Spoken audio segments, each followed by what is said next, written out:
certainement tu réussiras. Les coups de la vie qui nous font face sont souvent très impitoyables. Et après certains échecs, nous nous demandons si cela valait la peine de réessayer. En vérité, aucun échec ne pourrait être une fatalité pour un enfant de Dieu si et seulement si sa vision émane du plan de Dieu. La parole de Dieu éprouve l'or 7 fois avant qu'il ne soit agréable au regard.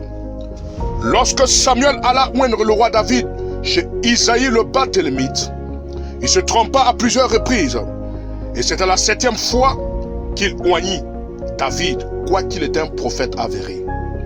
Élie le prophète, lorsqu'il invoqua le Seigneur pour la pluie en Israël, en voyant son serviteur, vérifia dans le sel 6 fois, sans succès.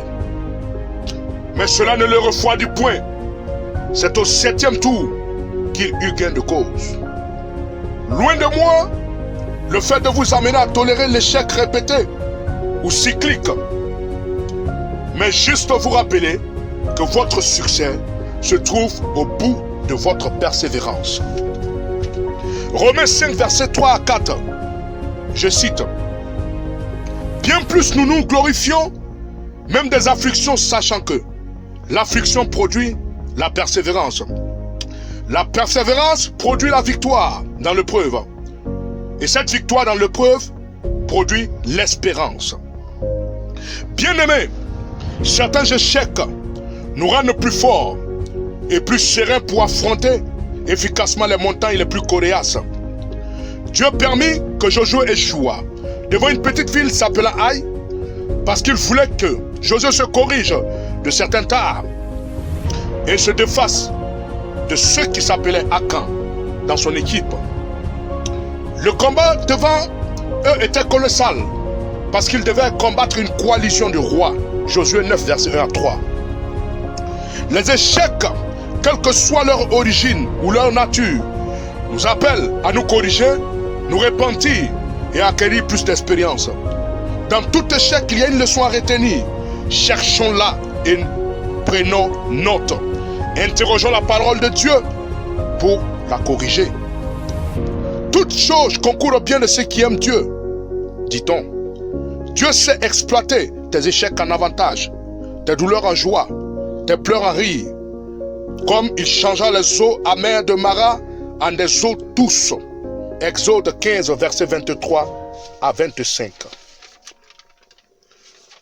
Jacob, chez son beau-père là-bas, voulut épouser Rachel et non Léa. Et après avoir labouré les champs de son beau-père, pendant 7 ans, il fut trompé et contraint d'épouser sa sœur cadette, nommée Léa, qu'il n'aimait pas.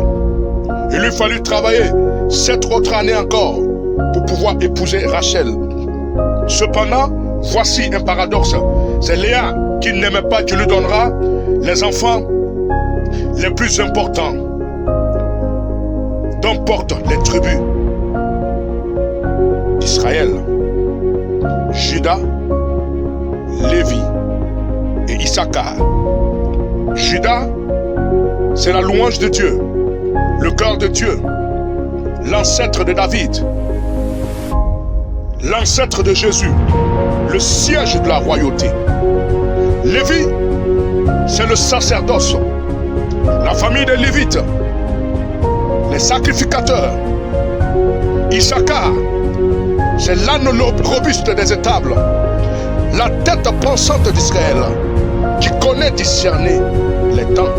Genèse 35, verset 23. Dans le livre de Genèse 26, 16 à 22, Isaac voulut creuser des puits et il alla s'installer dans la vallée de Guérar. Il commença par les puits qu'avait creusé son père Abraham et qui par la suite avait été détruit par les Philistins. Il creusa un premier puits qu'il nomma Ézek parce que les bergers de Guérar lui cherchèrent querelle et dispute. Il creusa par la suite un deuxième puits qu'il nomma Sitna parce que là aussi encore on lui chercha dispute, querelle et accusation. La Bible dit que de là il se transporta et persévéra. Il creusa un troisième puits, au sujet duquel on ne lui chercha plus de querelle. Et il appela du nom de Rehoboth, car, dit-il, Dieu nous a maintenant mis au large et nous prospérons dans le pays. Isaac a échoué pour Ézek et pour Sitna, mais sa persévérance lui donnera Rehoboth. C'est aussi votre saison de recevoir Rehoboth. Ézek et Sitna étaient d'anciens puits du temps d'Abraham. Et la volonté de Dieu pour Isaac n'était pas qu'il creuse ces puits encore.